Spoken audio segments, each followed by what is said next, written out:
What we have here is throats of about 4 big mutton snapper. We're going to smoke them and make a fish dip out of them. Alright. Alright guys, what you have right now is the mutton snapper throats all split wide open. Cleaned up as much as I can. This part of the meat is kind of like the upper or by the ribs. You want to keep all that because it has a lot of fat in it. So we're going to use that to our advantage when we bake it, like kind of smoke it in the oven. There we go, just small slots in there. Clean it up good. You don't want it to be soggy wet. I'm going to take a paper towel and make it completely dry. Then next we'll move on to the seasoning for it. For the fish seasoning, what we have here is some kosher salt, some meat masala. You can discard this item if you don't want to. I just like to add a hint of Indian touch to it. This liquid smoke to make sure, because we're going to cook our fish, bake our fish in the oven. So we're going to mix this one so that it has a smoky flavor, because I don't have a smoker.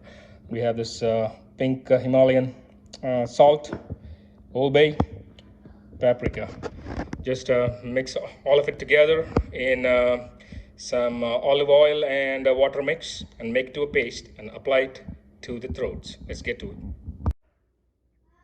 Alright guys, the seasoning is applied. Let it sit in the fridge for about 2 hours.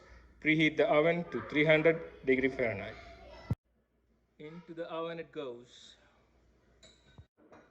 While that is cooking for an hour, let's cut ourselves some bell peppers, celery, parsley, cilantro, lemon. While it's cooking, there will be puddles of water forming here. Just take a paper towel and just take the moisture out. So I want it to dry out, like I want it to be like dried smoked fish. That's what I'm going for. You can actually poke a hole in the bottom so that it drips down there. Alright guys, you see it right there? It's all dry. It's pretty much how you want it, like almost like a smoked texture, just dried out, flavored fish. Now it's time to pick all the meat out. Watch for the scales. Just take a fork or just be gentle and then take all the meat out and collect in a bowl. Alright, I know it might look a little gross guys, but check this out. All the meat is picked out. Check the amount of meat that came off, like 4 of them throats. It's insane amount of meat. It is just crazy. You won't think you will get so much meat when you look at them, but when you start picking through them, that's what you end up with. It just tastes so good already. Smoked hickory flavor. Bro, look at the amount of meat from like 4 different throats. Tastes so good already. Nice and smoky. Alright, now it's time to make the bulk of the ingredients. It's up to you. You want to make enough so that you can finish in 2 weeks, because your dip is going to be only as good until the expiry date of your sour cream or cream cheese for the matter.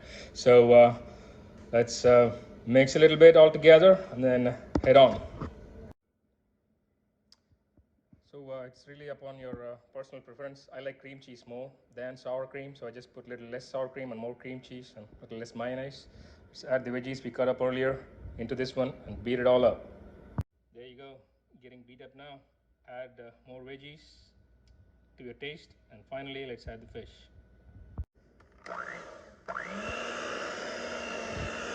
Check that out.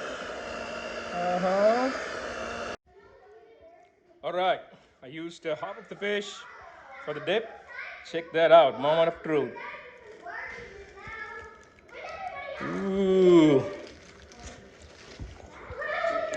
Ah, damn, that's good. Ooh, unbelievable. Add more pepper or salt or Tabasco or any other spice to your liking, but I like it just like that. Woo. Ooh, see what heaven looks like? Woo. Thank you. Oh, check out my taste testers. Wow, look at that. Crackers and smoked mutton fish dip. Memorial Day 2020. How is it, Pari? Great. How is it, buddy? It's amazing. What? I don't know. It's really good. When? It's awesome. Kashi? And Daddy, try one. This is the best fish dip I've ever had. More only. Well, I'm glad you guys like it. You can always have more, okay? So the fish dip obviously is a big hit. The rest of the meat, I'm gonna make some quesadillas with this for the kids over the weekend or in a couple of days, I guess. That's all, folks. Hope you got something out of it. My recipe, it's not my recipe. I saw a bunch of channels on YouTube here and there, just picked up a few here and there. I can't claim it. It's just the information, it's already out there. Tried it. It's awesome.